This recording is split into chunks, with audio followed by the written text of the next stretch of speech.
Assalamualaikum warahmatullahi wabarakatuh. Bismillahirrahmanirrahim. Alhamdulillahirabbil alamin. Allahumma shalli ala sayyidina Muhammadin al-Fatih lima ughliqa wal khatim lima sabaq. Nasirul haqqi bil haqqi wal hadi ila siratal mustaqim. Wa ala alihi haqqa qadrihi wa miqdarihi al-'azim. Usikum wa nafsi bi taqwallah faqad faza al-muttaqun. Para ikhwan rahimakumullah, alhamdulillah malam ini kita bisa berkumpul kembali dalam rangka melanjutkan taklim kita minggu yang lalu, di mana pada minggu yang lalu kita telah membahas tentang fikih thariqah, di antaranya yaitu caranya takdim wirid.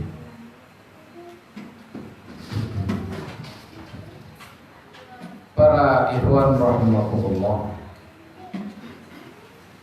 dalam thariqah Tijani, sebelum saya membahas yang lain, saya ingin melanjutkan kaifiyat wirid thariqah agar supaya yang belum mendengarkan sebelumnya ngerti, yang sudah ngerti tambah ingat, tambah ngerti.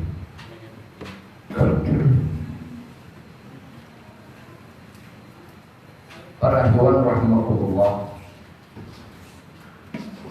dalam wirid thariqah Tijani ada kaifiyat yang pertama, bagaimana, ini ada pertanyaan dari ikhwan, bagaimana kalau kita baca wirid lebih atau kurang?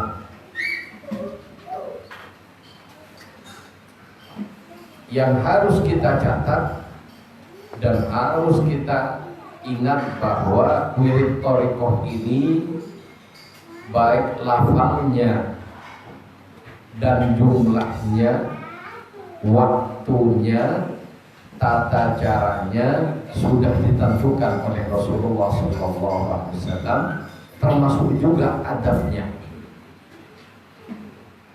Dan kita selaku ikhwan thariqah Tijani harus melaksanakan wirid ini sebagaimana mestinya, tidak boleh mubah-mubah. Kalau kita sengaja mengubah, baik lafalnya maupun jumlahnya sengaja diubah, maka wiridnya tidak sah. Jadi istighfar 100, sengaja kita ubah, kita tambah, walaupun hanya 1, tapi dengan kesengajaan. Kok genap, katanya Allah senang ganjil, maka diganjili tambah 1. Kalau sengaja nambah 1 itu, maka wirid tersebut batal, tidak sah. Bagaimana kalau kita tidak sengaja? Jadi kalau tidak sengaja berarti ada kelalaian pada kita. Kalau tidak sengaja karena ngantuk atau karena bagaimana, kurang. Kemudian baru kita sadar, setelah selesai baru ingat kalau kita kurang wiridnya.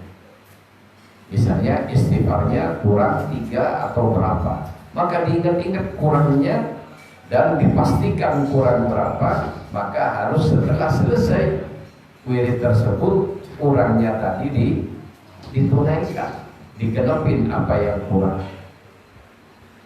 Setelah itu membaca istighfar 100 kali, niat jabar, niat bayar denda. Itu kalau wiridnya kurang.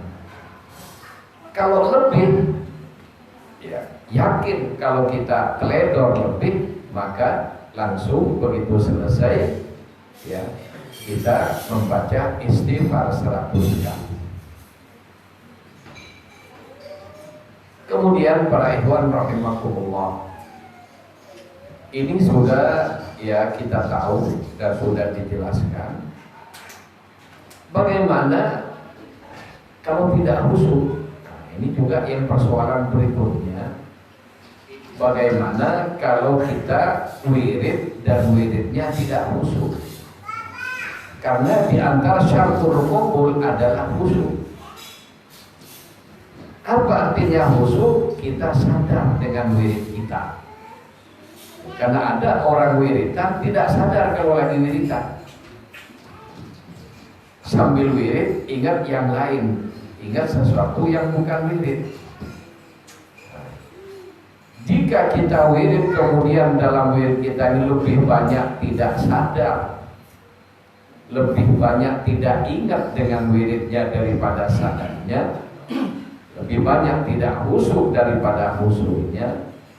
Termasuk juga kalau ingin sempurna merasa ada tidak khusyuk walaupun sedikit, maka jabarnya atau dendanya membaca Jauharatul Kamal 3 kali.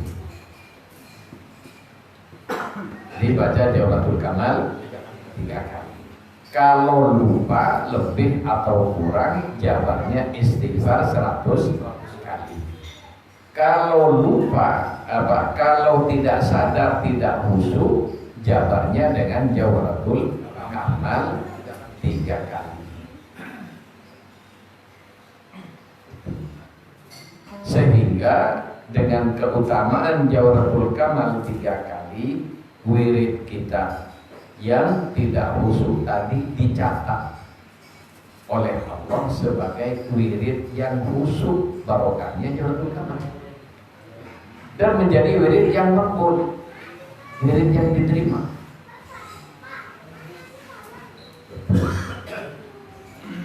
Sehingga boleh juga, jadi setelah setiap selesai kita wiridan, kita membaca sendiri Jauharatul Kamal 3 kali, niat jabar, sehingga wirid yang tadi tergolong melentang-melentong karena tidak sadar, karena tidak khusyuk, maka dicatat sebagai wirid yang khusyuk dan makbul.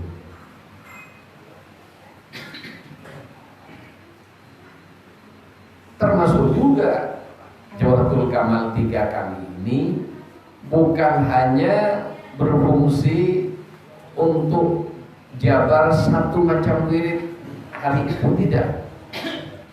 Tapi Jauharatul Kamal 3 kali ini bisa juga untuk menjabar, untuk membayar denda ketidakkhusyukan pada wirid-wirid sebelumnya.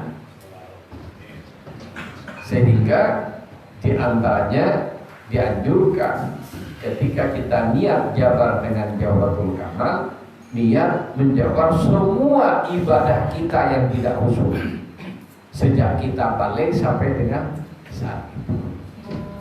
Maka ibadah kita yang dulu-dulu tidak khusyuk itu dihitung sebagai ibadah yang khusyuk dan makbul.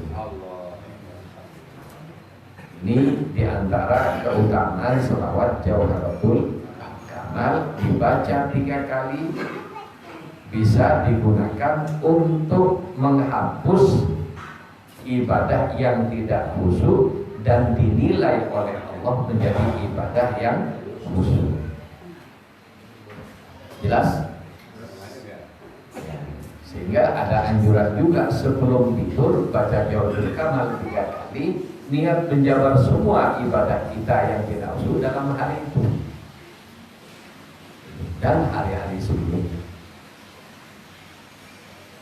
Jadi boleh tiap malam ya sebelum tidur baca Jauharatul Kamal 3 kali, ya dengan syarat membaca Jauharatul Kamal itu ada syarat-syarat, itu harus dipenuhi. Tempatnya harus luas, kemudian punya wudhu, tempatnya suci dan sebagainya. Para ikhwan rahimakumullah, ini diantara keutamaan Jauharatul Kamal. Termasuk juga Kalau kita ingin bermimpi Rasulullah Sallallahu Alaihi Wasallam, apa? Kalau kita ingin mimpi Rasulullah, sebelum tidur kita membaca Jawharatul Kamal 7 kali dihadiahkan ke Rasulullah dan mohon syafaatnya, mohon keridhaan Rasulullah agar supaya kita bisa melihat beliau dalam mimpi kita. Jadi Jawharatul Kamal 7 kali sebelum tidur itu juga bisa digunakan untuk mohon agar supaya bisa bermimpi Rasulullah SAW.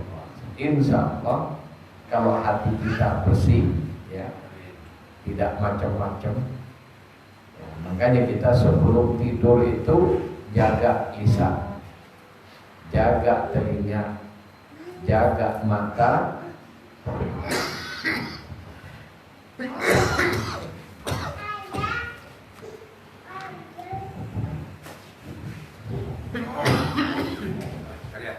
sehingga ketika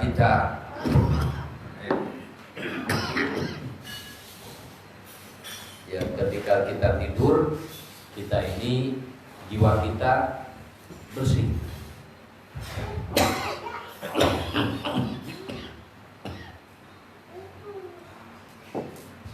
Karena untuk bermimpi Rasulullah, kalau jiwa kita kotor, repot juga.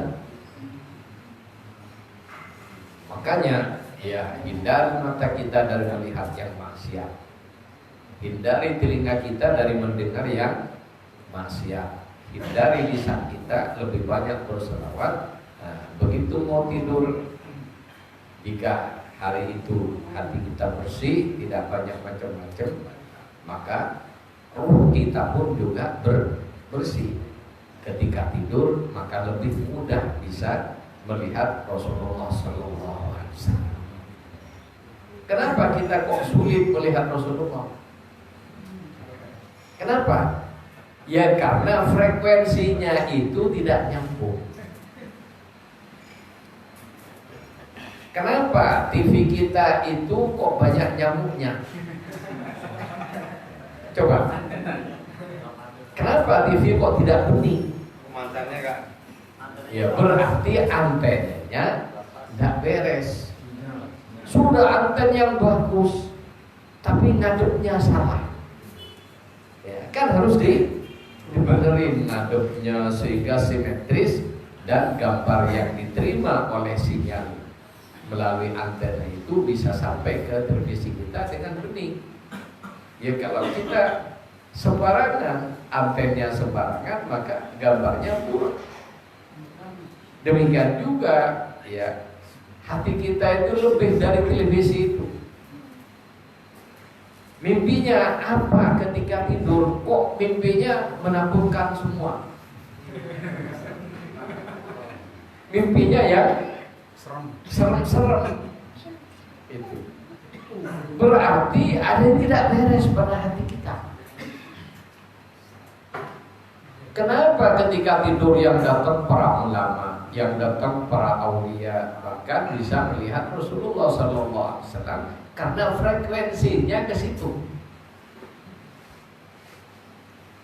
Coba kita lihat ketika televisi kita dihadapkan ke frekuensinya TV One-nya keluar TV One, SCTV yang keluar SCTV. Demikian juga pemancar-pemancar yang lain. Ya, siap. Jadi TV kita, hati kita seperti televisi. Mau dihadapkan kemana frekuensinya? Mau nonton yang maksiat atau mau yang halal? Maka seperti televisi, begitu sinyalnya diklik ke yang haram, maka yang keluar dari hati kita ini gambar-gambar yang haram. Sehingga ketika sholat yang teringat bukan ingat Allah, ingat yang haram-haram. Kenapa? Frekuensinya ke situ. Jadi ini para ikhwan rahimahullah. Jadi agar supaya hati kita ini tidak terbelenggu oleh frekuensi yang haram-haram tadi, yang akhirnya sampai ke bawah mimpi, ke bawah dalam kehidupan kita, maka biasakan, ya, jendela-jendela tubuh kita. Jadi mata kita, ini jendela tubuh, jendela hati. Telinga kita, jendela hati. Lisan kita, jendela hati. Nah, ketika jendela-jendela ini ya dihadapkan dengan frekuensi yang baik, maka yang masuk ke dalam hati kita adalah perkara-perkara baik. Sebaiknya kalau jendela-jendela ini dihadapkan kepada frekuensi tidak baik, maka yang tidak baik yang masuk dalam hati kita. Termasuk juga biasakan ya. Jadi biasakan kita berbicara jujur. Biasakan kita berbicara benar. Kenapa? Orang yang terbiasa bicara jujur untuk tidak jujur itu sulit. Berat bagi orang yang biasa jujur untuk tidak jujur sekali aja sulit. Orang yang terbiasa jujur sekali tidak jujur tidak bisa tidur. Tapi yang biasa berbohong berkali-kali nyenyak tidurnya. Malah tambah nyenyak dengan begituan.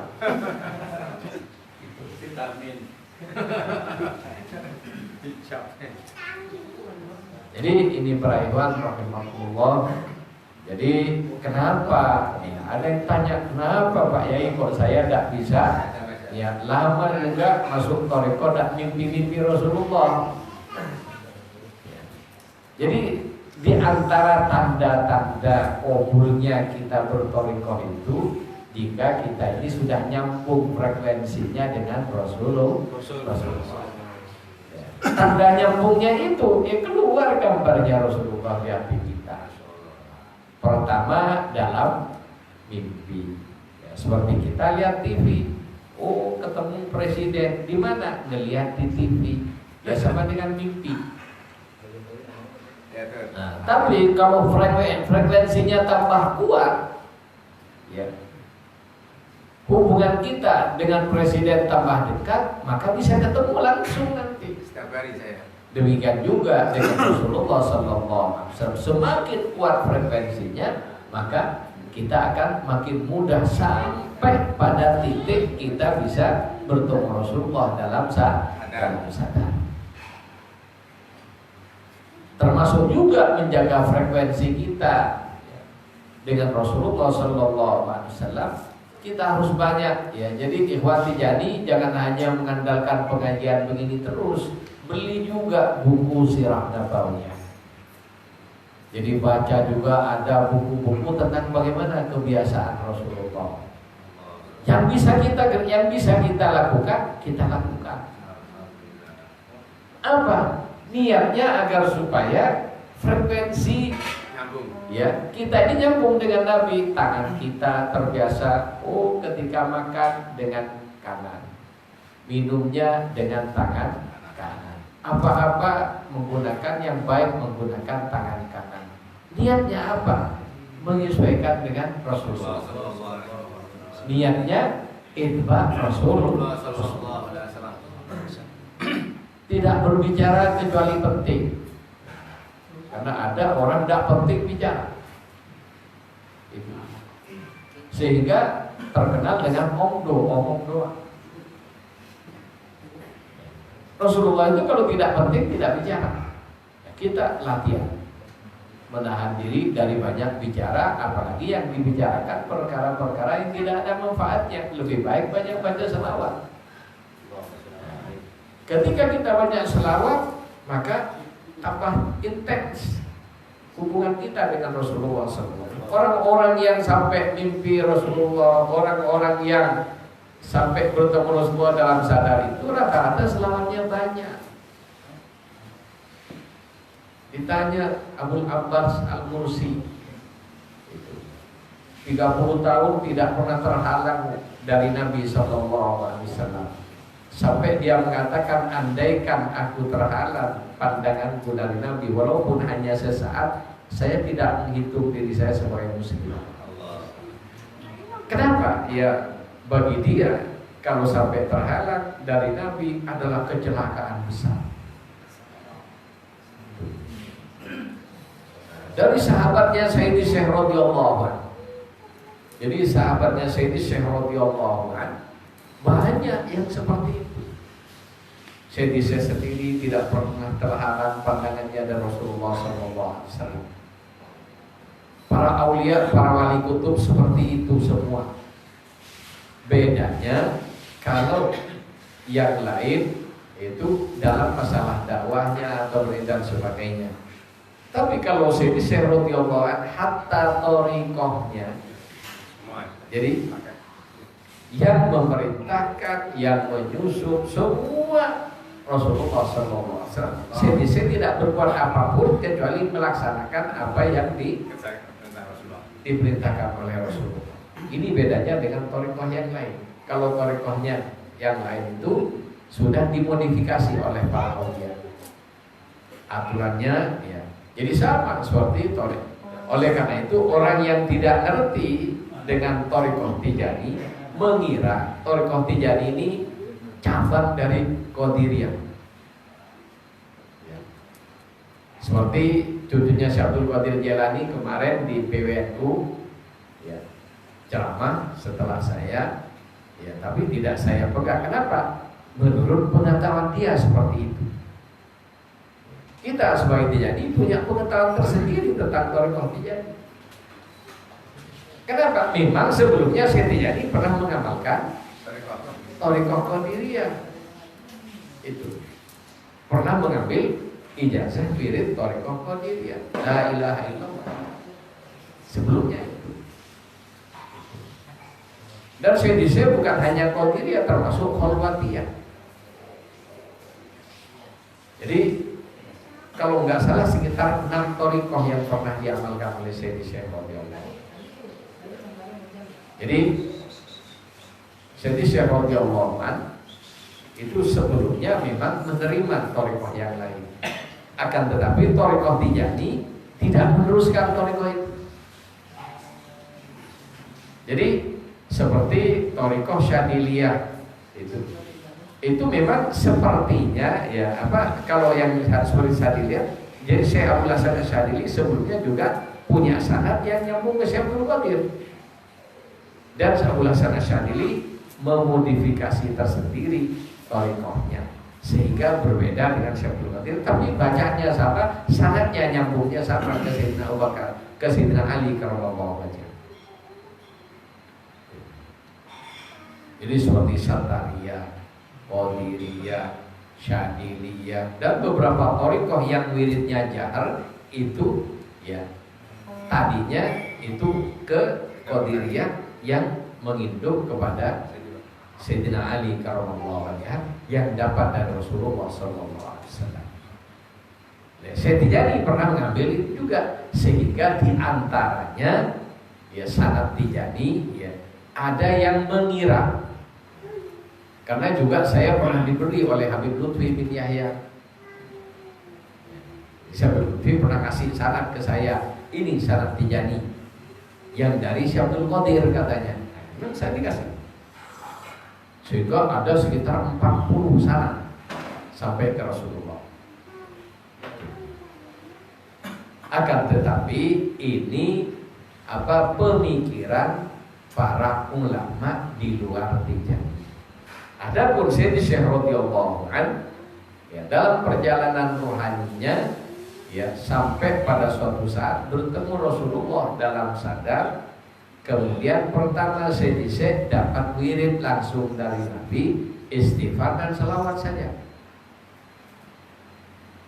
Kemudian Syekh masih ngamalkan yang lain dan tidak disuruh berhenti oleh Nabi. Baru setelah 4 tahun dia mengamalkan wirid khusus dari Nabi ini, setelah itu beliau disuruh berhenti dari mengamalkan semua wirid yang dia dapatkan dari para ulama thariqah. Kemudian disempurnakan wirid istighfar dan selawat dengan la ilaha illallah yang langsung dari Rasulullah SAW. Kemudian Syekh disuruh meninggalkan seluruh aulia, artinya disuruh meninggalkan amalannya, disuruh tinggalkan semuanya. Oleh karena itu ikhwan thariqah Tijani tidak boleh ya tolak boleh dengan amalan aulia. Kenapa? Ini amalan punya Rasulullah Shallallahu Alaihi Wasallam.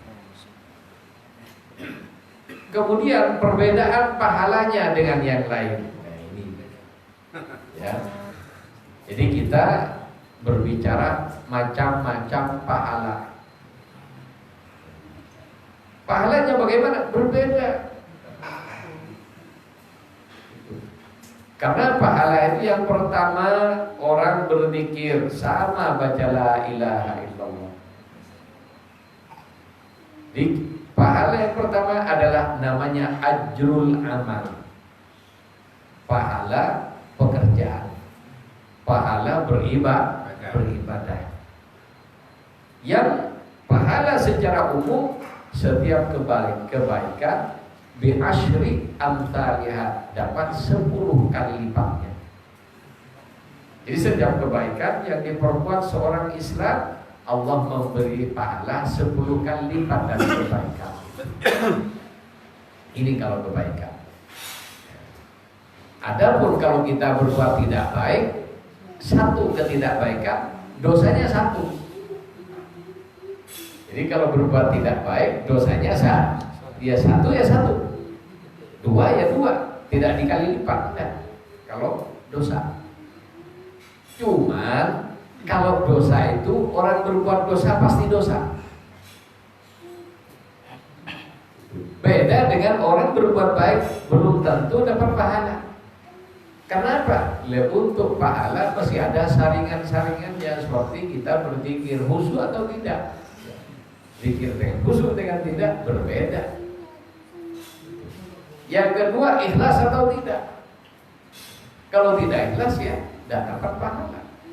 Makanya kalau kita zikir, beribadah, ikhlas, maka ajrul amalnya 10 kali lipat. Kenapa? Ya karena sulitnya mendapatkan pahala karena harus melalui saringan-saringan. Adapun dosa tidak perlu disaring. Orang berbuat dosa pasti dosa. Dan untuk perbuatan dosa, saking bentuk kasih sayang Allah Subhanahu Wa Taala tidak langsung dicatat oleh malaikat. Kalau kebaikan langsung dicatat oleh malaikat. Kalau dosa tidak langsung dicatat. Kalau orang itu beristighfar, maka tidak jadi dicatat dosanya.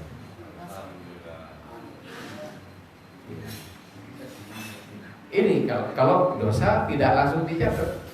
Kalau kebaikan langsung dicatat. Cuma kebaikan-kebaikan itu bisa saja dicatat oleh malaikat sebagai kebaikan, tapi ditolak oleh Allah Subhanahu Wa Taala. Kenapa? Karena malaikat tidak tahu dengan ikhlas. Jadi malaikat tidak tahu ikhlas atau tidak tahu. Makanya ketika ada orang berbuat baik dicatat saja sama malaikat.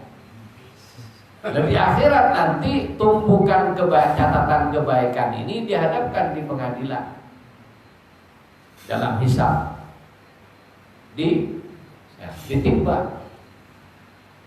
Kemudian setelah itu ya naudzubillah, Nabi bertanya, mal muflis, apa bangkrut itu? Kata sahabat, orang yang tidak punya uang sama sekali. Man la dirham, lah orang yang tidak punya uang sama sekali bangkrut. Kata Nabi, bukan itu yang saya maksud. Bangkrutnya orang di akhirat bagaimana? Ya, Allah dan Rasulnya yang lebih tahu, kata para sahabat. Ya, bangkrutnya adalah orang yang di dunia banyak berbuat kebaikan, setelah ditimbang ditolak semua oleh Allah Subhanahu Wa Taala. Na'udzubillah. Jadi dicatat sama malaikat. Contohnya ada orang memberangkatkan umroh, dicatat sama malaikat. Memberangkatkan umroh sekian orang. Karena apa ini? Kemudian bangun masjid, sekian masjid, dicatat sama malaikat. Memang tugasnya kayak. Akan tetapi, nah ini, makanya untuk sedekah jariah ada nanti keterangan lebih lanjut. Ya, akan tetapi nanti itu tadi di hadapan Allah ada kriteria ibadah yang diterima dengan yang ditolak. Khusus sedekah jariah khusus sedekah jariah. Jadi kalau kita narik sedekah jariah, jangan bilang yang penting ikhlas walaupun sedikit, jangan. Lebih banyak ikhlas ya. Yang penting banyak walaupun tidak ikhlas. Rasanya lupa. Khusus untuk sedekah jariah, ya, yang penting banyak walaupun tidak ikhlas. Kenapa kok begitu? Jangka panjang. Misalnya dibuat masjid, ketika nyumbang dengan sombongnya, nih gua nyumbang sekian, Kalau malu. karena punya udang di balik rempeyek. Ada yang bilang Ada pamit. Ketika dia nyumbang dan dia punya niat yang seperti itu, maka pada saat itu sumbangannya itu belum jalan, tidak ada pahala. Sampai sekian lama dia lupa dengan sumbangannya. Ketika masjidnya udah jadi sekian tahun kan mesti lupa juga akhirnya. Lupa kalau dia sudah nyumbang dan sebagainya. Ketika dia lupa dan tidak mikir sama sekali dengan sumbangannya, barulah sampai ikhlas. Karena barangnya ini masih ada, maka sejak itu ngalir pahalanya kepada yang bersangkutan. Jadi ini bedanya kalau sedekah jariah. Jadi oleh karena itu Anda gak usah nunggu ikhlasnya kalau sedekah jariah. Makanya sedekah jariah itu dianjurkan, diumumin. Kenapa? Biar berlomba-lomba. Bangun masjid dicatat si A nyumbang semen sekian sak, ini sekian, ini sekian, ini sekian, kemudian diberi ranking yang paling banyak, letakkan paling atas. Ya, otomatis yang banyak duit mikir, oh kapan aku masuk udah ranking 1 kan gitu kan? Nah, jadi untuk narik tidak apa-apa, ya, sementara ada. Begitu lupa nanti datang pahala. Ini untuk sedekah jariah. Kembali kepada ajrul amal. Jadi yang pertama, orang itu mendapatkan pahala amal itu sendiri. Apa? Ini pahala pokok. Ajrul amal. Kemudian ada ajrul jamaah. Sholat sendiri dengan berjamaah berbeda. Zikir sendiri dengan zikir berjamaah berbeda. Wadifah sendiri dengan wadifah berjamaah berbeda. Semangatnya juga beda. Kalau sendiri, apalagi ngantuk, wah tambah ngebut ngantuknya. Kalau berjamaah ini juga jangan egois. Kalau melihat temannya ini sudah khusyuk, ngantuk-ngantuk, itu disenggol, biasa. Biar sadar ini sampai banjir bandang. Tidak disenggol-senggol, ini kasihan. Jadi fungsinya berjamaah itu ya seperti itu, agar supaya satu sama lain saling menguatkan. Jadi jangan biarkan temannya ngantuk-ngantuk. semuanya kalah. Sampai banjir bandang dibiarin.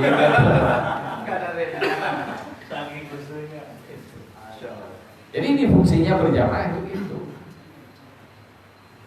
Jadi ajrul jamaah. Jadi yang pertama ajrul amal, yang kedua ajrul jamaah. Yang ketiga ajrul hilqah. Ikut mana? Ya, semua thariqah mempunyai keistimewaan. Kita hormati semuanya. Dan keistimewaan itu sesuai dengan martabatnya. Satu, martabat pendirinya. Wirid Qadiri sesuai dengan martabatnya Syaikhul Qadir Al-Jilani. Syadili sesuai dengan martabatnya Abdul Hasan Asy-Syadzili. Wirid Tijani sesuai dengan martabat siapa? Rasulullah. Karena Pak Wirid Tijani punya Rasulullah. Ini yang orang salah persepsi, dikira kita itu mengklaim ini itu dan sebagainya. Jadi tergantung punya siapa. Kantor, ya, sama kantornya luasnya 6 kali 7 meter. Punya siapa itu kantor? Ketika itu punya pemerintah, maka standar pemerintah yang berlaku. Ketika punya swasta, maka standar swasta berlaku sesuai dengan kemampuan perusahaan. Perusahaan yang menghasilkan uang banyak, gajinya gede. Ya perusahaan yang menghasilkan uang kecil, gajinya kecil. Oh, kerja di mana? Di warung. Di warung apa? Mohon maaf, warteg misalnya. Warung kopi. Atau warung kopi. Nanti gajinya ya sampai di mana? Yang punya warung ini punya belas kasihan pada karyawannya. Oh, karena banyak penghasilannya maka dinaikkan gajinya dan lain sebagainya. Tapi kalau memang sehari-hari dapatnya kecil, ya otomatis kecil juga gajinya. Tapi seperti ketika kita dulu masih zawiyah di Gondangdia. Ketika kita zawiyah di sana, pernah kita ikhwan diundang di satu restoran, namanya restoran Paprika. Jadi juru masaknya saya tanya, namanya Pak Aib namanya, orang Tasikmalaya. Berapa? Dulunya dia ini juru masak, ya chefnya Arya Duta, Hotel Arya Duta. Di Arya Duta digaji dulu ya 2003. Ya tahun 2003 di Arya Duta dia digaji 8,5 juta.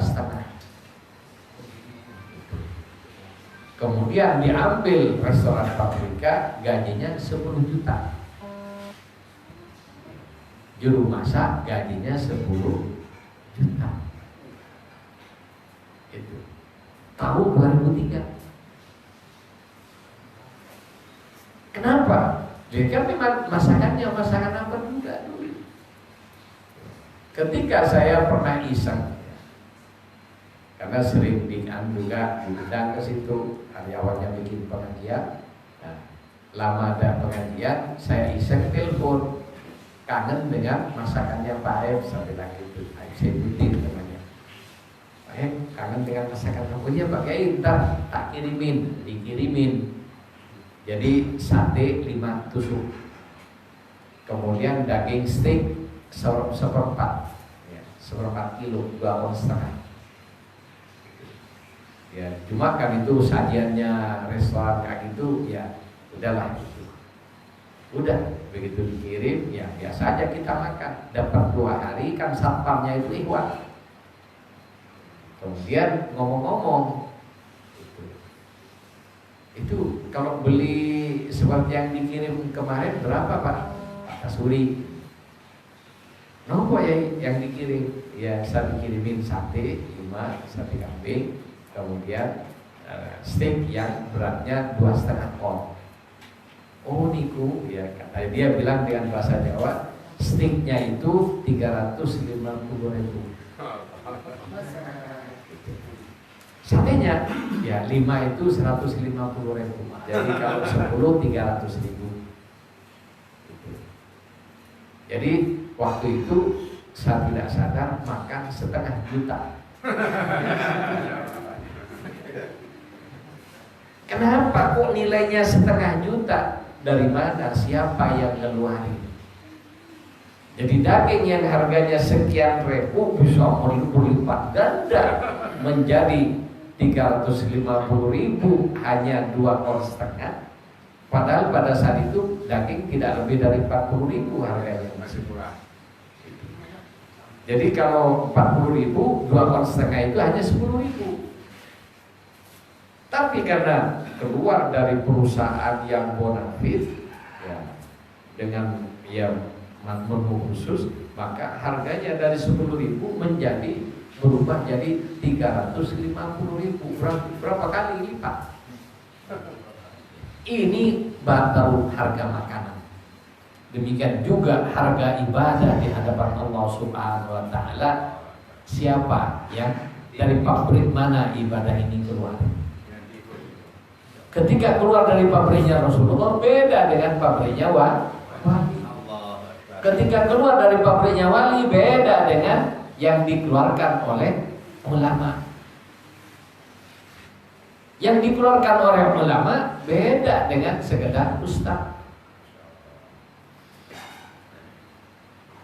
Gajinya beda, harganya beda, bacaannya sama, tapi pahalanya beda. Ini yang disebut dengan ajrul ilqah. Sama-sama di swasta.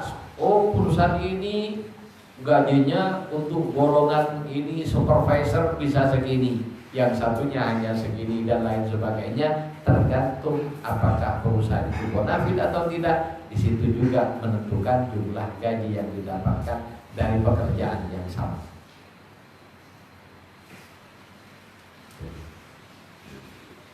Seperti juga yang pernah saya anuskan, saya ibaratkan kita ngetik di komputer. Ketika komputer itu ada di rental, tahu rental komputer? Tahu. Ya bisa kita nyewa, bisa minta tolong diketikkan di situ. Ketika kita minta tolong diketikkan, per lembar nilainya berapa? 3.000. Itu sudah mahal. Bahkan ada yang kurang dari 3.000 per lembarnya. Di sebelahnya kantor notaris. Ketika di rental tadi 10 lembar nilainya 30.000, tapi yang keluar dari kantor notaris bisa saja 10 lembar, bahkan tidak sampai 10 lembar bisa miliaran. Ya tergantung nilainya. Kan? Kenapa? Ya beda yang mengeluarkan, beda juga pahalanya, beda gajinya. Demikian juga beribadah kepada Allah Subhanahu wa taala. Memang bacaannya sama-sama baca Quran, sama-sama baca Al-Fatihah. Tapi ketika keluar dari pabriknya, ya Rasulullah yang memberikan ijazah khususiyah dan sebagai kafil penanggung jawabnya, maka berbeda dengan ibadah yang penanggung jawabnya seorang wali. Demikian juga seterusnya. Jadi ini ajrul hilqah. Alhamdulillah kita mengikuti Syekh Ahmad bin Muhammad At-Tijani radhiyallahu an yang hilqahnya langsung kepada Rasulullah. Dan Rasulullah menyatakan ini thariqah saya. Dan Rasulullah yang menentukan wiridnya, Rasulullah yang menentukan jumlahnya, Rasulullah yang menentukan waktunya, Rasulullah pula yang menentukan adabnya.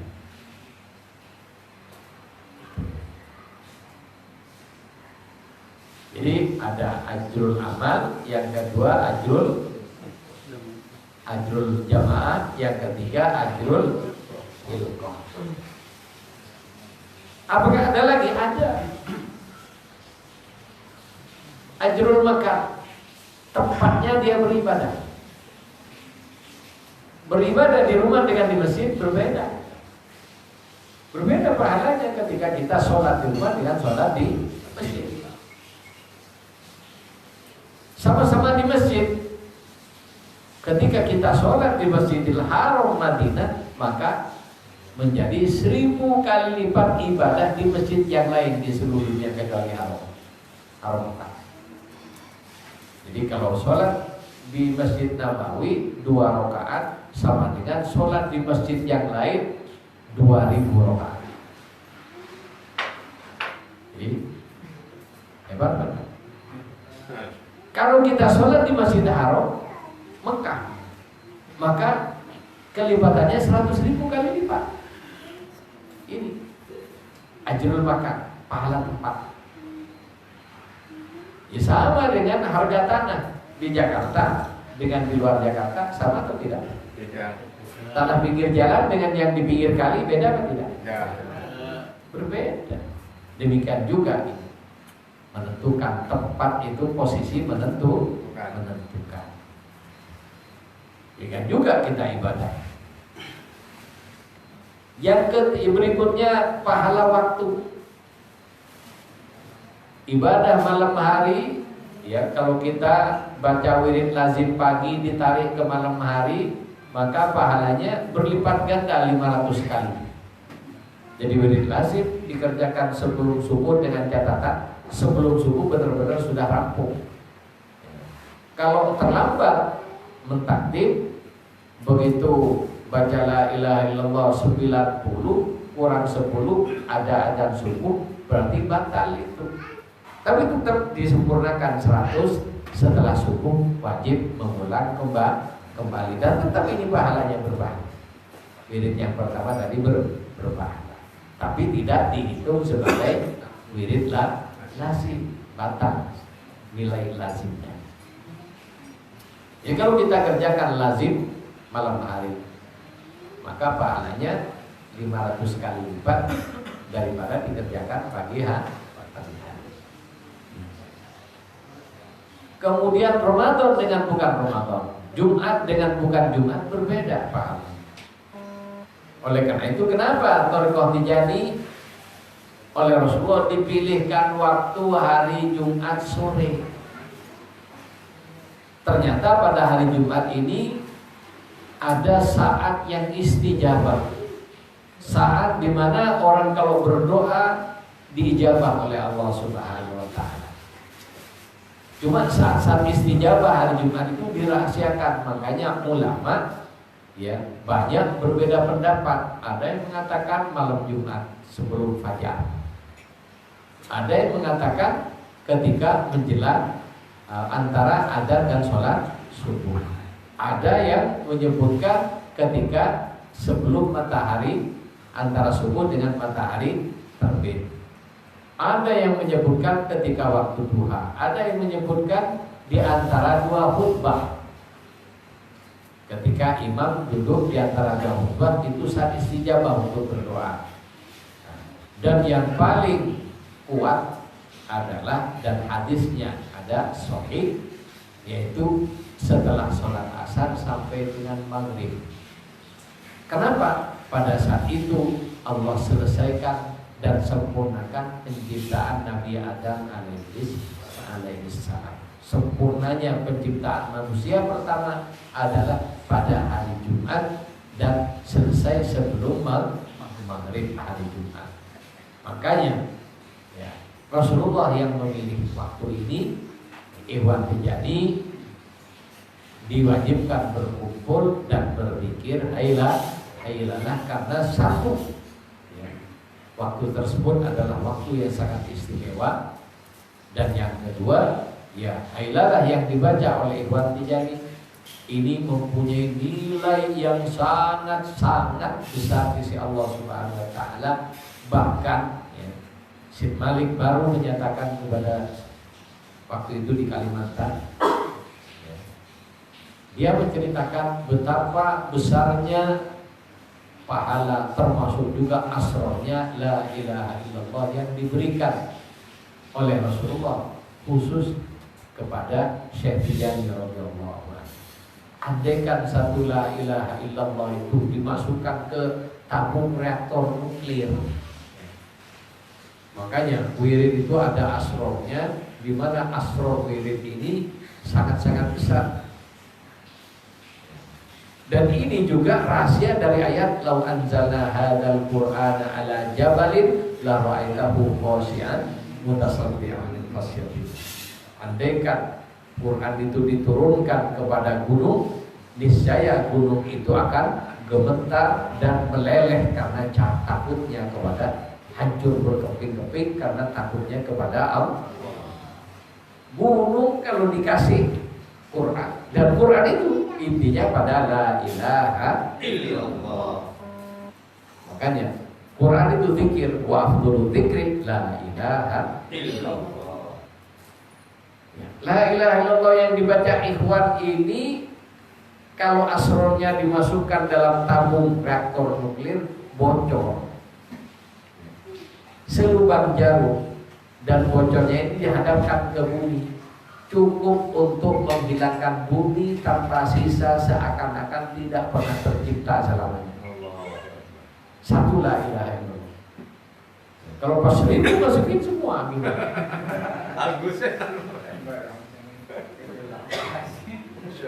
Jadi satu la ilaha illallah. Ini asrornya, bukan pahala. Pahalanya lain lagi. Kenapa? Kata Siti Syekh, tunggu kamu akan tahu sendiri di akhirat kelak. Itu. Ini para ikhwan rahimahullah. Ini ada waktu pahala waktu. Ada lagi pahala yang dipengaruhi oleh martabat. Jadi martabat orang yang berzikir, zikirnya Nabi berbeda dengan zikirnya pahalanya beda. Ya sama dengan presiden dengan gubernur, ya gajinya beda. Tanda tangannya berbeda harganya. Itu namanya ajrul martabat. Pahala martabat. Makin tinggi martabat seseorang, makin tinggi pula pahala yang dia dapatkan dari semua pekerjaan yang dia lakukan. Ini perbedaan pahala. Jadi pertama ada ajrul amal, yang kedua ajrul jamaah, yang ketiga ajrul ilqah, yang keempat ajrul makan, kemudian yang kelima ajrul wakti, ya, pahalanya waktu. Kemudian ada ajrul martabat, pahala martabat. Masih ada lagi apa? Pahala bacaan yang dibaca itu satu dengan yang lain berbeda. Itu. Nah ini yang banyak memicu perdebatan panjang antara pahala selawat dengan pahala baca Quran. Ketika membaca keutamaan selawat Al-Fatih, satu selawat Al-Fatih dapat pahala, ya, takdil yang pahala tersebut menyamai pahalanya 6 kali khatam Quran. Di antara keutamaan selawat Fatih itu, ya, satu Al-Fatih pahalanya menyamai khatam Quran 6 kali.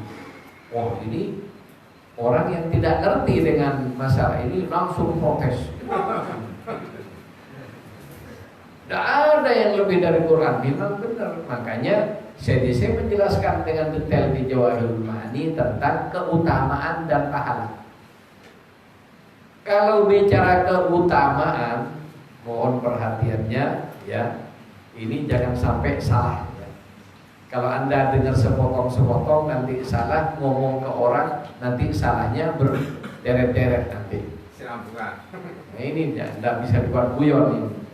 Jadi beda antara pahala dengan keutamaan. Jadi beda antara pahala dan keutamaan. Keutamaan tidak ada yang lebih utama dari Quran. Quran adalah bacaan paling utama.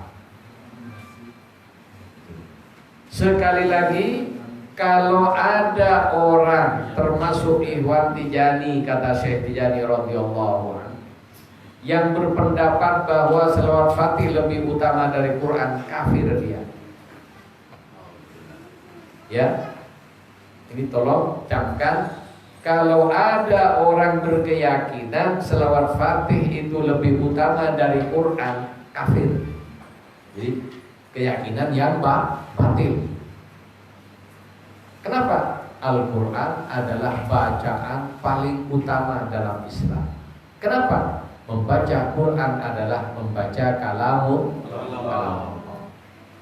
Membaca Quran sama dengan berbicara dengan Allah Subhanahu wa taala. Adakah ya kondisi yang lebih utama daripada berbicara dengan Allah? Orang berbicara dengan Rasulullah, orang berbicara dengan Allah, lebih utama mana? Allah. Ya, lebih utama berbicara dengan Allah. Baca Quran itu membaca kalamullah, sama dengan berbicara dengan Allah, dan tidak ada yang lebih utama daripada baca Quran.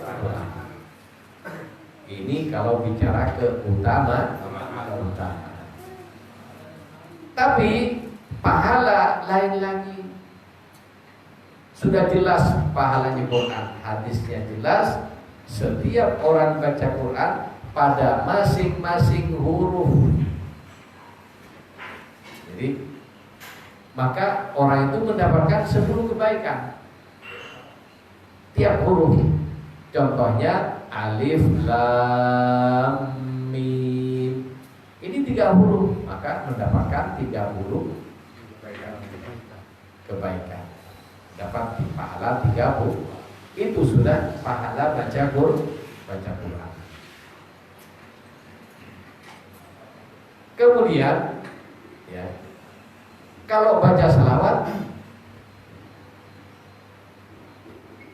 berbeda dengan baca Quran. Kalau baca Quran ini ada syarat-syarat yang harus dipenuhi oleh orang yang baca Quran. Karena orang baca Quran itu berbicara dengan Allah, maka dia harus sopan. Kalau tidak sopan, coba bicara dengan pejabat tidak sopan gimana? Tidak usah dengan presiden, dengan lurah saja kalau kita ngomong tidak sopan. Itu. Jadi ada etika bicara dengan Allah. Pertama harus sopan bacaannya. Oleh karena itu baca Quran jangan dibuat kayak Islam Nusantara. Pas dibuat langgam Jawa macam-macam jangan.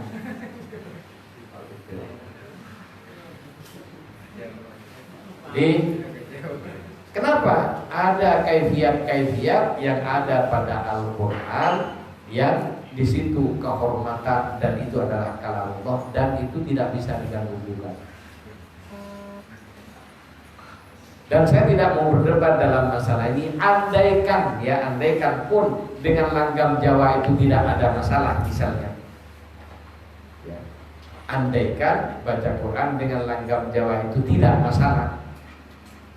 Ikut pendapat yang membolehkan, saya tetap tidak setuju. Khusus para ikhwan ya, yang ngaji di zawiyahnya Syekh Tijani ini ya. Saya tidak setuju. Kenapa? Ya mengurangi, minimal mengurangi di bawah Quran. Apalagi dibuat lagu-lagu yang lebih macam-macam lagi. Jadi bacaan Quran ini sudah ada pakem-pakem khusus dan kita tidak usah macam-macam. Selama ini ulama NU tidak bikin macam-macam kok. NU jalan kok mulai dulu. Ada aturannya. NU maju mulai dulu dan ulama NU zaman dulu tidak bikin Islam Nusantara. Ya. Jadi lepas dari benar salah, lepas dengan ini semuanya, ya sudah lebih baik Ikhwan Tijani keluar dari hiruk pikuk perdebatan model begitu. Tidak ada manfaat. Ya. Jadi waktu habis nanti hanya untuk yang begituan. Ikhwan Tijani, ayo yang asik ibadah, yang asik baca sholat.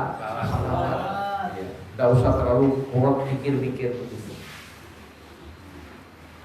Jadi bacaan Quran itu keutamaannya tidak ada yang mengimbangi keutamaan baca Quran. Tapi baca Quran ada syarat-syarat. Kenapa? Berbicara dengan Allah Subhanahu wa ta'ala. Bahkan Nabi memberikan isyarat kam min qari'il Quran wal Quran yal'anuhu. Ada hadis yang lain rubba qari'il Quran wal Quran yal'anuhu. Ada orang baca Quran dilaknat oleh Quran. Contohnya pembohong baca Quran. Wala'natullah 'alal kadhibin. Laknat Allah terhadap orang-orang bohong. Orang dolim baca Quran dilaknat sama Quran. Wala'natullah 'alal dhalim.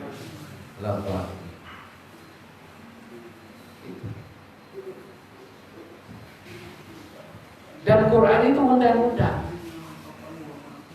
Kalau habis baca undang-undang melanggar undang-undang gimana? Jadi ada orang baca Quran bukan dapat kebaikan tapi dapat mudarat. Kenapa? Itu diantaranya Quran adalah undang-undang. Jika habis baca undang-undang melanggar undang-undang, berarti orang itu menghina Quran. Sehingga ya, bagi orang yang masih banyak berbuat dosa, mengamalkan baca Quran tidak baik. Tapi kalau baca Quran dipersilakan, tapi jangan mengamalkan, menjadikan Quran sebagai amalan khusus. Kenapa? Nanti kena dengan kondisi-kondisinya ini yang tidak sejalan dengan pegang Quran. Kenapa? Quran suci, kalimat-kalimat thayyibah. Kalamullah yang maha suci. Jadi kalau yang pegang tidak benar, yang pegang najis, ya nanti berbahaya dengan yang pegang. Ini kalau mengamalkan Quran. Berbeda dengan selawat. Selawat oleh Allah memang diberikan untuk siapa saja, termasuk orang-orang berdosa, ingin dihapus dosanya, baca selawat yang banyak. Bahkan dibalik kalimat innallaha wa malaikatahu yusholluna 'alan nabi, Allah dan para malaikatnya berselawat kepada Nabi. Ini ada rahasia yang sangat besar. Jadi balik kalimat, kan kita gampang aja, innallaha wa malaikatahu yusholluna 'alan nabi ya ayyuhalladzina amanu shallu 'alaihi wa sallimu taslima. Dianggap bacaan biasa.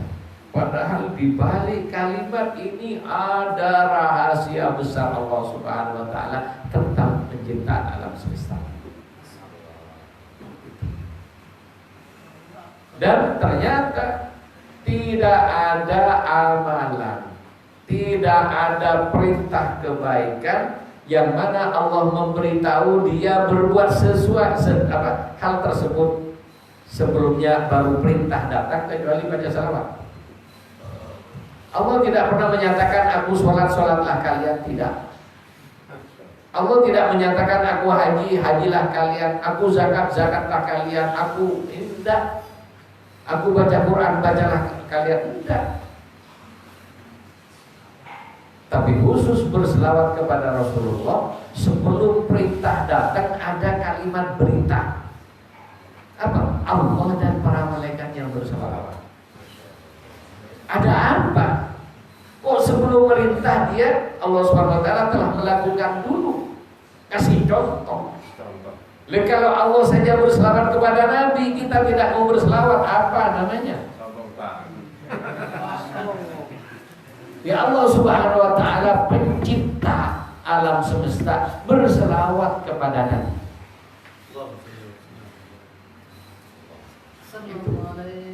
Bersama para malaikatnya berselawat kepada Nabi. Baru setelah memberitahu bahwa dirinya Allah Subhanahu wa taala berselawat pada Nabi, baru Allah perintahkan, wahai orang yang beriman. Dan hitungnya beriman. Berarti orang yang tidak mau baca selawat tidak iman. Iya kan? Iya. Terutama iman dengan kenabian, iman dengan martabat kesucian kenabian. Itu bukan logikanya, ini kenyataan. Hitungnya orang beriman. Terutama iman kepada Nabi Muhammad sallallahu alaihi wasallam. Hai orang-orang yang beriman kepadaku dan nabiku, bersalawatlah kalian. Sallu alaihi wasallim taslima. Bersalawatlah dan berilah salam kepadanya dengan yang terbaik.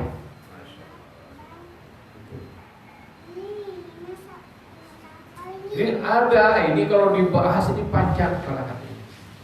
Rahasia besar di balik kalimat ini. Kenapa kok Allah berselawat? Bagaimana selawatnya Allah Subhanahu wa taala? Ya, selawatnya Allah tidak sama dengan selawat kita. Muhalah balil khawatir, tidak sama dengan selawatnya malaikat. Mufassir menyatakan selawatnya Allah adalah menurunkan rahmat.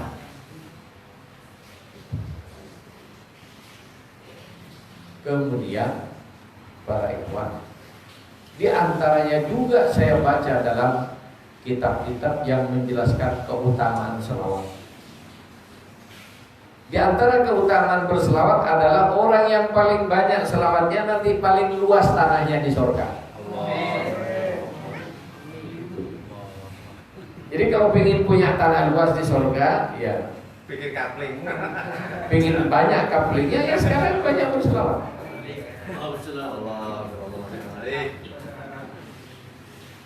Kenapa? Karena surga diciptakan dari cahaya. Ketika orang bersolawat, Allah ciptakan malaikat satu solawat. Ya.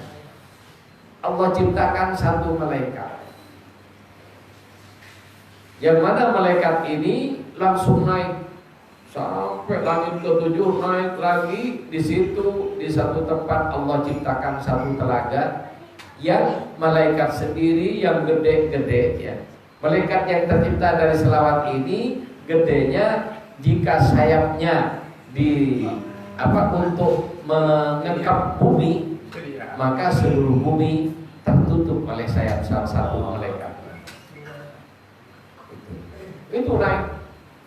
Lalu begitu sampai di tepi telaga ini seperti malaikat yang gedenya ya cukup untuk mengengkap bumi itu hanya seperti seekor burung saja, seekor burung kecil.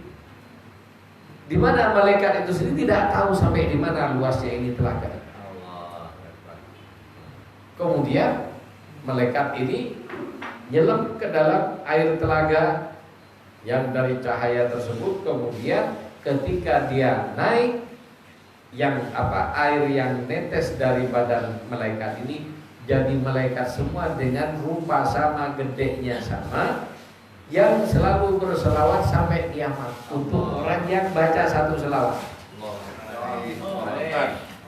Untuk satu selawat. Kalau ribuan saya luar biasa. Iya. Insyaallah. Kalau selawat Fatih bagaimana?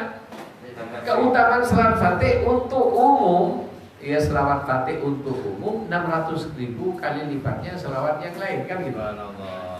Berarti kalau selawat Fatih 600.000 malaikat. Hitung-hitungnya deh. Hitung-hitungnya. Itu. Allah.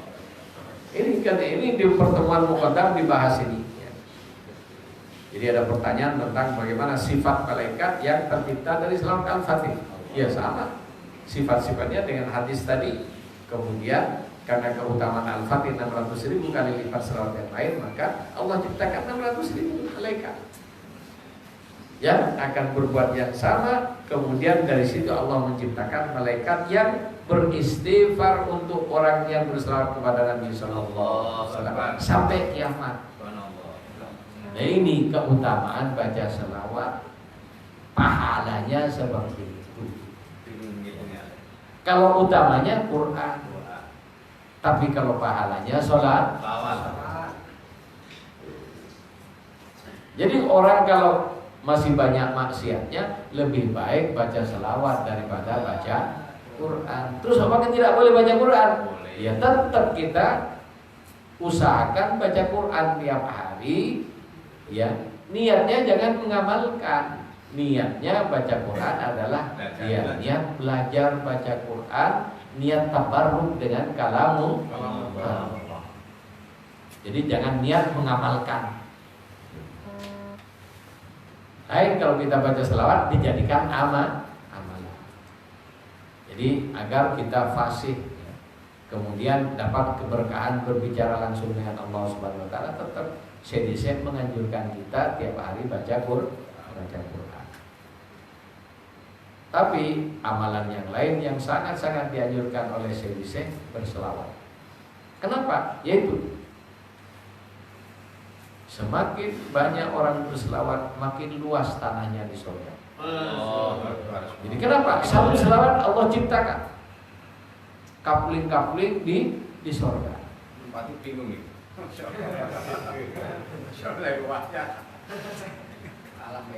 Ya, tidak usah mikir sekarang. Karena apa? Yang ada di surga itu tidak pernah terfikir di hati siapapun, tidak pernah terlihat oleh mata siapapun. Ma'ainun ra'at wala udunun sami'at tidak pernah terdengar indahnya oleh telinga, bahkan tidak pernah terbersit di hati siapapun. Orang yang ahli bangunan, ahli arsitek ini bikin bangunan yang indah-indah, ya, bangunan yang mentereng, megah dan sebagainya, itu untuk surga tidak pernah terbersit di mereka. Nggak ada apa-apanya. Jadi apa yang diciptakan di dunia ini, ya, yang terbaik di dunia ini nanti semakin lama nanti kan makin bagus-bagus. Jadi nanti barang yang terbaik di dunia itu nilainya di surga hanya 1% dari keindahan yang ada di surga.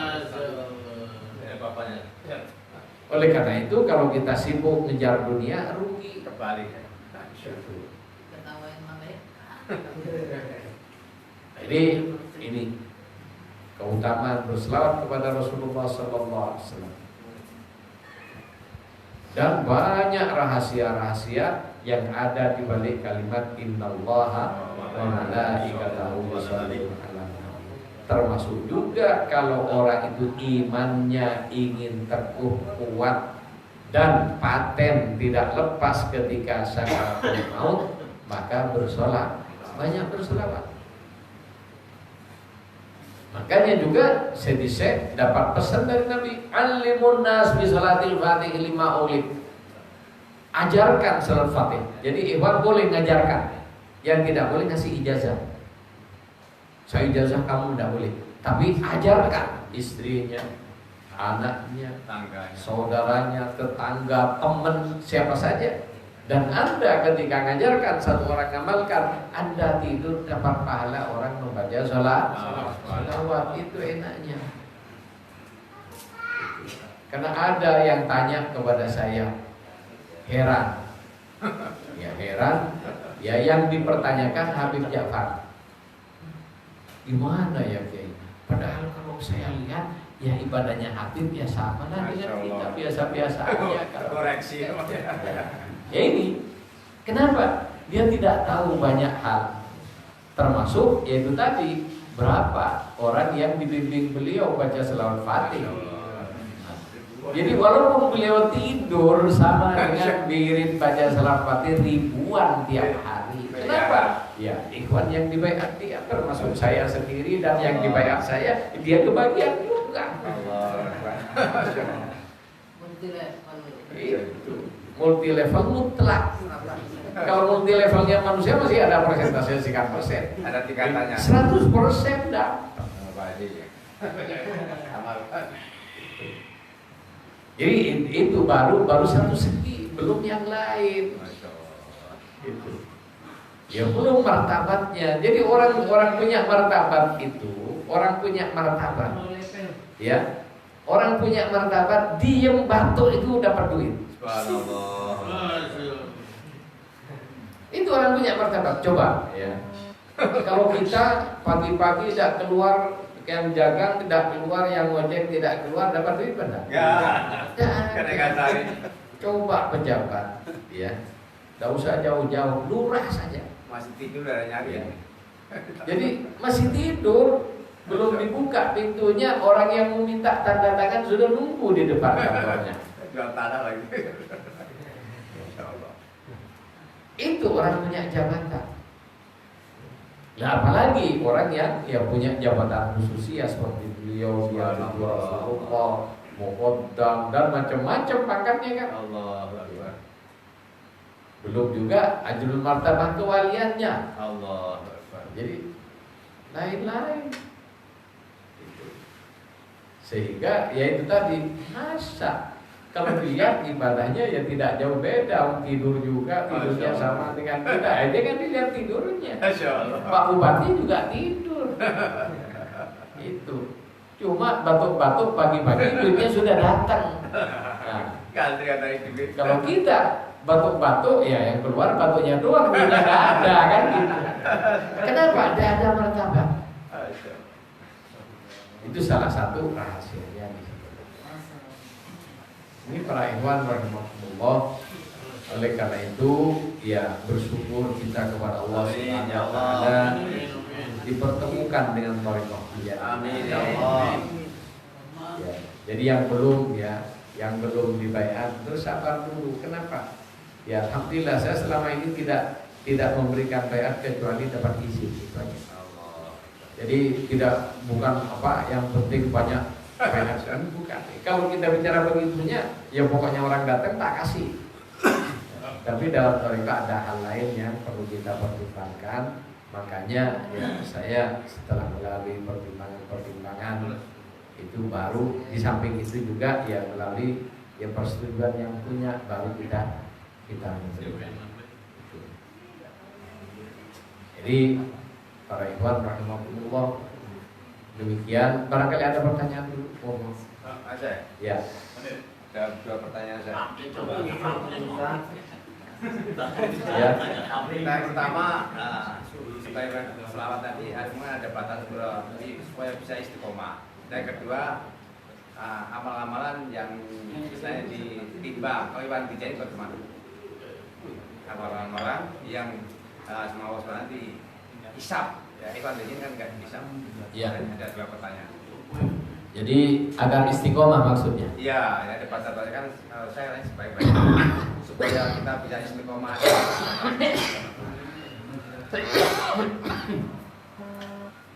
Jadi agar istiqomah minta kepada Allah Subhanahu wa taala. Jadi jangan memang kita harus ikhtiar. Harus kita mujahadah juga. Iya, Zahirnya. Tapi ya istiqomah ini bukan murni datang dari kekuatan fisik kita. Bukan datang dari ambisi kita, tapi semata-mata pertolongan Allah Subhanahu wa taala. Minta kepada Allah, minta istiqomah. Dan dengan kita mengikuti thariqah ini dengan sendirinya istiqomah dengan itu. Ya, tinggal nambah yang lain-lain kan. Ini masalah istiqomah. Bagaimana agar istiqomah? Ya kita ada batas-batas itu kan. Iya, mohon kepada Allah ketika Allah memberi akan di samping itu juga tetap ikhtiar. Yang kedua tadi amalan-amalan yang sama Allah dihisab. Kalau Iwan Tijani kan disebut keterangan tidak. Jadi Iwan Tijani janji Allah melalui lisan Rasulullah Al-Amin kepada Syekh radhiyallahu an. Iwan Tijani tidak melalui proses dihisab, tidak dihitung. Terus bagaimana kalau tidak dihitung? Ya Allah tetap punya catatan. Allah punya catatan melalui para malaikatnya. Di samping Allah Maha Tahu.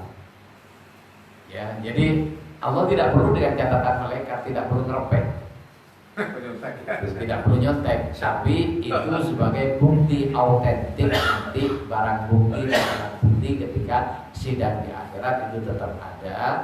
Tapi khusus Iwan Thariqah Tijani yang memang tidak dihitung dan sebagainya, akan tetapi ya semakin banyak ya beda kan, yang banyak selawatnya dengan tidak beda, yang rajin dengan tidak beda. Nanti di situ juga menentukan martabat kita di hadapan Allah dan Rasul. Jadi masuk surganya tidak melalui proses hisab, tapi jumlah yang kita dapatkan itu ya tetap ada prosesnya di hadapan Allah SWT. Itu pakai itu misalnya baca salawat fatih nggak karena Allah, baca Al-Quran nggak karena Allah, misalnya baca aja gitu, gimana pakai tetap jadi pahala apa enggak? Jadi intinya kalau berselawat, ini diantara keutamaan berselawat itu dibaca itu tetap dapat pahala kalau selawat. Enggak, ya niatnya nggak karena Allah, nggak karena apa, baca aja, gitu. baca aja, Quran baca aja, dapat pahala pakai ya. Ya, jadi itu kata karena Allah itu sendiri juga sulit dijelaskan. Jadi kalau ada orang muda saya karena Allah, tandanya tidak karena Allah. Masih ada pemberinya, ada ucapan. Ikhlas saya, tandanya itu tidak ikhlas. Ada ucapan. Apa? Ikhlas itu bukan diucapkan. Ikhlas tidak ada pada ucapan. Karena Allah juga bukan pada ucapan. Apa? Yang bersangkutan dengan Allah nanti. Yang tahu hanya Allah SWT. Nanti baru ketahuan di akhirat mana amal kita yang ikhlas dengan yang tidak. Baca aja. Justru ini ketika kita tidak perhatian, tidak ngitung berapa surat Fatihah yang kita baca, nanti ada walaupun hanya satu yang ikhlas. dan itu yang akan menjadi Allah Akbar. dan selawat ikhlas tidak ikhlas tetap dapat pahala, itu hebatnya selawat. Masya Allah. Itu. Dan itu kehormatan dari Allah untuk Rasulullah SAW. Makanya ya udah baca aja selawat. Gak usah mikir karena Allah tidak usah. Senang aja senang itu pakai. Senang aja baca salawat gitu. Lah iya udah ya. Makanya ya agar supaya lebih mantap sambil membayangkan bagaimana kalau bertemu Rasulullah. Nanti lain nanti ada panggilan rohani. Jadi kalau orang yang sudah mau dapat itu ada panggilan jiwa rindu dengan Rasulullah. Nah, itu tandanya ada kerinduan tersendiri sehingga ya puncaknya itu semuanya serba nyambung dengan Rasulullah. Ya seperti orang lagi kasmaran, mau makan ingat kamu, mau tidur ingat kamu, ini ingat kamu, bahkan melihat apa saja, ya melihat apa saja nanti rasanya di situ ada Rasulullah SAW. Ya, itu tanda-tandanya. Kalau sudah demikian nanti, ya bahkan yang cuma bahayanya kalau begini-begini juga ya ada yang nyoba-nyoba seperti kejadian di Probolinggo itu menjadi beneran. Jadi ketika suruh baca Quran, yang keluar surat Fatih. Suruh baca Fatihah, surat Fatih. Suruh baca ini surat Fatih. Ditanya namanya si A, surat Fatih. Ditanya nama ini apa, surat Fatih. Semua tidak ada. Kenapa? Lain. Ya sudah tercabut, menjeduk itu ini terbetok. Nah, sehingga tidak tersisa. Yang ada di matanya, yang ada di hatinya, yang ada di pikirannya surat Fatih, dan lupa pada semuanya. Itu. Jadi ceritanya dia itu baca ingin nyoba seperti apa hebatnya surat Fatih. Surat Fatih dicoba. Ya. Setelah kayak gitu lupa semuanya, akhirnya keluarganya pada nangis diantar ke Habib. Sampai di tempat Habib ditanya, kamu siapa? Surat Fatih. Kamu kenal saya? Iya. Siapa saya? Allah kenal saya kamu jadi Fatih. Itu. Kemudian sama Habib dimasakin air sampai mendidih. Ketika mendidih masukkan ini sebelum minum. Ketika mendidih diminum. Tidak apa-apa. Kenapa? Ya jadi bagi dia ya ini apa-apa kalau masih terlihat aslinya. Jangan coba-coba. Jadi orang yang memang bisa berjalan di atas air tidak melihat air. Ketika air sama dengan daratan di mata orang itu begitu. Makanya dia bisa jalan di atas air. Kalau melihat air masih air jangan. Jadi bagi orang ini sudah tidak ada. Jadi walaupun air mendidih tidak mendidih sama. Jadi ketika air mendidih diminum tidak ada masalah. Kenapa? Bagi dia sifat air panas macam-macam sudah tidak ada. Jadi seperti orang yang menyeduh karena baca hizib dan sebagainya. Itu ya. Contohnya ada pohon gede ini bagi dia kayak rumput. Sehingga pohon segede apapun tinggal nyambut bagi dia. Seperti nyambut rumput. Itu.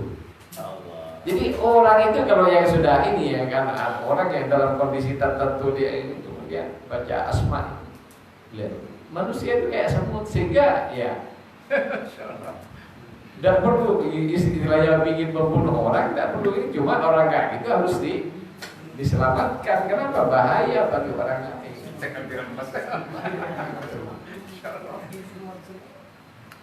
Jadi ya, demikian ini ya kejadiannya begitu. Setelah air mendidih diminum tidak apa-apa. Yakin Habib kalau orang ini memang dalam kondisi macam itu. Akhirnya didoakan sama beliau, kemudian ditepuk jidatnya. Sadar, loh, kok di sini saya? Kemudian itu, jenengan Habib ketemu. Dia tidak tahu boleh tadi, tidak melihat siapapun. Itu gara-gara nyoba kehebatan selawat Fatih. Makanya Iwan tidak usah coba-coba.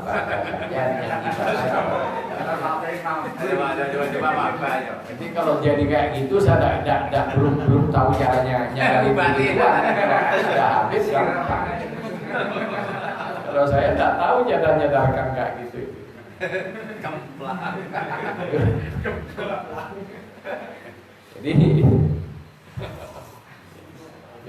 lillah itu tidak usah mikir lillahi ta'ala, sudah baca aja. Nanti di antara amal itu mesti ada yang ya insya Allah ada satu atau yang ikhlas benar-benar itulah yang akan menjadi penentu ibadah kita. Allah. Gitu. Ada lagi pertanyaannya? Mengenai ini Pak, tadi kan dalam Thariqat Tijaniyah itu kan wirid-wiridnya dari Rasulullah semua. Terus kalau untuk namanya Pak, nama Al Muhammadiyah, Al Ibrahimiyah, Al Hanifiyah, Tijaniyah itu dari Rasulullah atau Iya. dari Iya. ya. Dan yang kedua Pak, itu bacaan imam yang sebelum sholat yang saufu fakum Ya, di atas bisukum dalam sholat itu apa? Itu dari hadis atau Ada hadis. ada hadisnya? Iya. Jadi yang ditanya Pak Karya tadi apa yang pertama? Yang itu zikir-zikir dan namanya. Oh, nama Thariqah Tijaniyah, At-Thariqah Al-Ahmadiyah, Al-Muhammadiyah, Al-Ibrahimiyah, Al-Hanifiyah, Tijaniyah itu dari Rasulullah SAW. Yang mana dari makna itu, dari nama-nama itu ada makna khususnya. Dan sudah saya jelaskan di Bughyatul Mustafid dulu sudah saya baca. Ya nanti biaran suatu saat kita baca lagi biar ikhwan lebih ngerti. Terakhir. Ya. Mungkin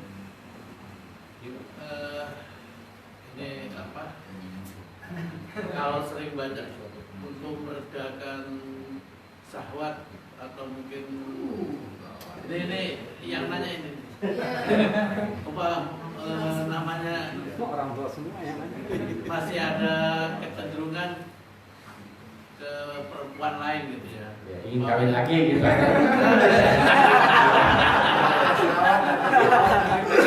Saya udah baca selawat tapi udah fokus umpamanya ke itulah namanya pasangan hidup gitu. Tapi masih miring gitu gimana?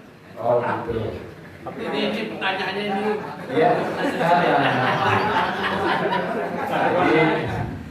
Jadi pertanyaannya ingin setia tapi kok masih kelihatan yang lain kan gitu kan? Jawabnya pintar. Iya. Anda normal. Jadi normal kalau laki-laki tidak begitu sudah tidak normal, perlu dibawa ke sumber waras. Itu. Kenapa? Justru ini ya, jadi normal ini kenapa kita diberi agama? Jadi agama ini untuk menjadi pengendali kita biar tidak nabrak pintunya orang.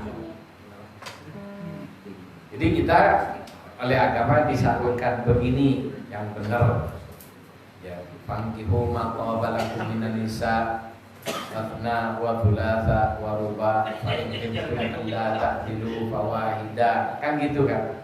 Ini. Dan ya karena juga setiap orang itu punya kondisi libido yang beda-beda. Dan bagi mereka yang ingin dapat keringanan, ini ada pengumuman kemarin dapat dari ini kerajaan Tunisia. Nah, jadi kalau mau lebih dari satu ditanggung negara.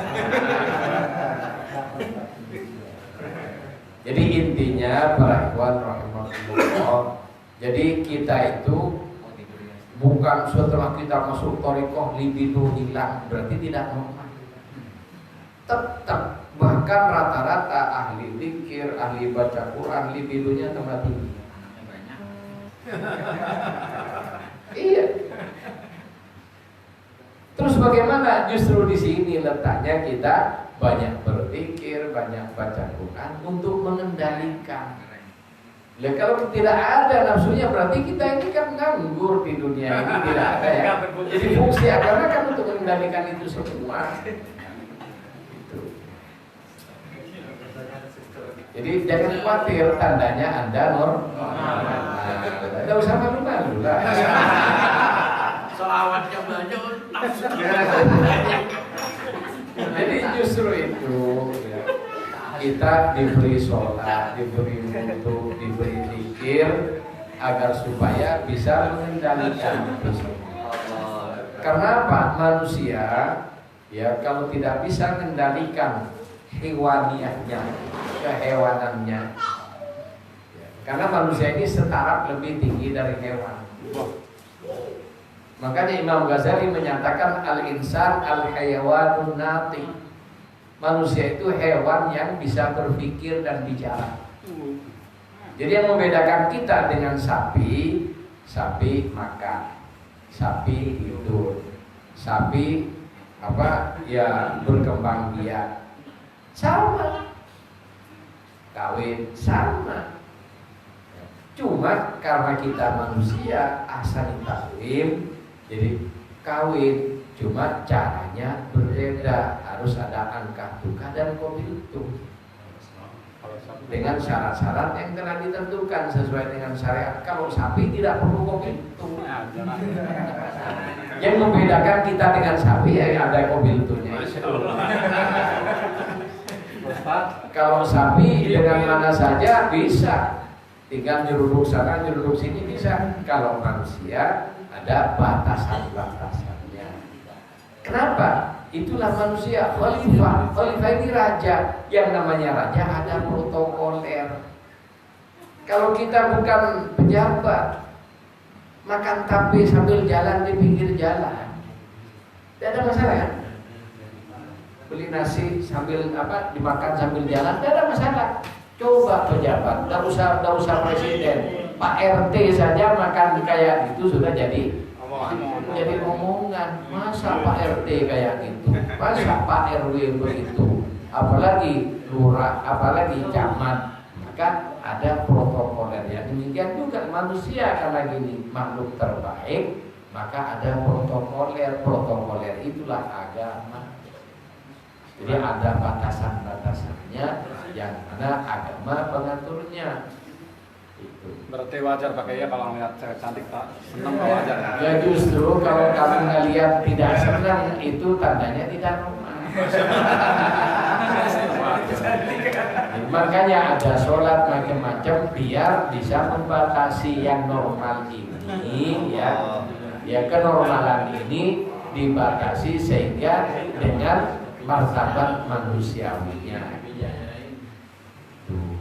Kalau tidak ada kan akhirnya senanya. Ya. Dewan 3 ini diwajibkan berkhawat selama 3 hari selama kerjain. Berkhawat. Iya, yang mewajibkan itu di mana dasarnya? Itu Syamat juga berkhawat kan yang ada di sana di khawat Syamat. Oh iya. Jadi begini para ikhwan. Secara umum amalan thariqah Tijani wirid wajibnya tidak ada kholwat. Jadi kholwatnya Tijani sudah ada. Di mana kholwatnya Tijani? Wirid lazim. Jadi aslinya ya kalau para masyayikh itu khusus baca wirid lazim, dia punya kamar yang tidak boleh dimasukin orang lain. Itu. Para masyayikh, ya para ini kibar ini, muqaddam ini, kalau baca lazim ada yang setengah jam paling dikit, ada yang sampai 1 jam baru selesai lazim. Jadi wadifah itu berjamaah. Kenapa? Wirdut tarbiyah. Sedangkan lazim wirdut tarbiyah ini untuk tinggal landas. Kholwatnya Imam Tijani diwiridlah lazim pagi sore. Makanya biasanya para masyayikh dikerjakan di ruang khusus. Diceritakan kalau Syekh Muhammad Wali, Syekh ya Allah, Muhammad Wali Abu Talib, muridnya Umar Al-Futi.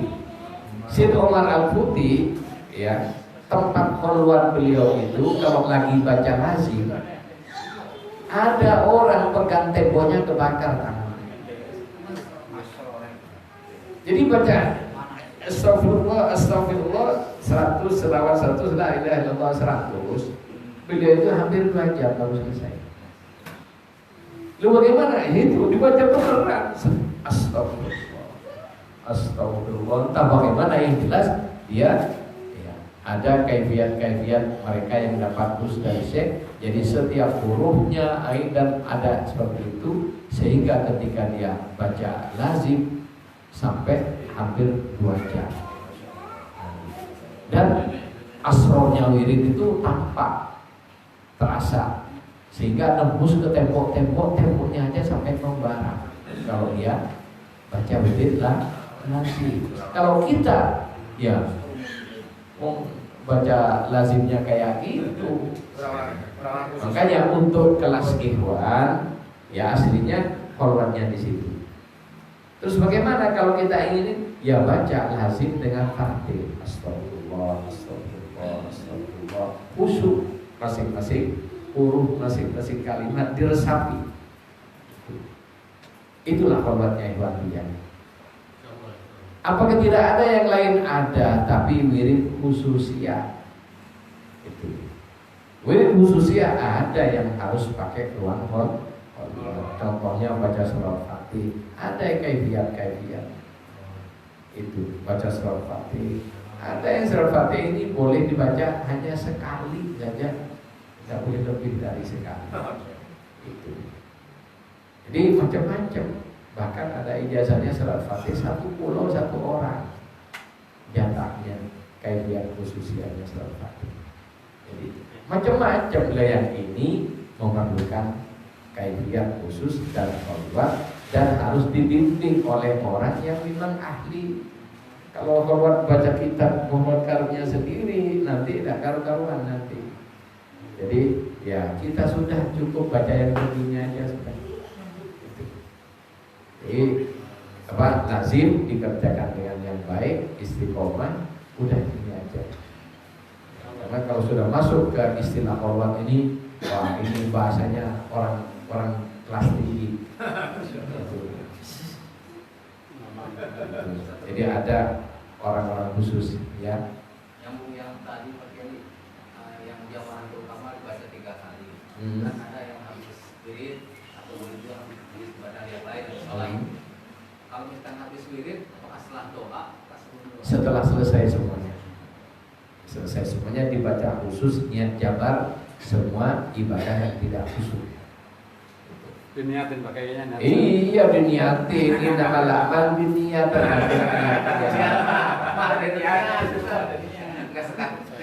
Jadi kalau tidak diniatin tiada. Makanya kan ada selawat Fatih biniyatil ismi. Jadi baca selawat niatnya isim. Jadi sama dengan baca asma, tapi yang dibaca selawat Fatih, tapi ada kaifiatnya. Niatnya jabar gitu aja pakaiannya. Iya. Dari internasional. Ya, ada lagi? Malas. Ya, moga-moga manfaat untuk kita semua.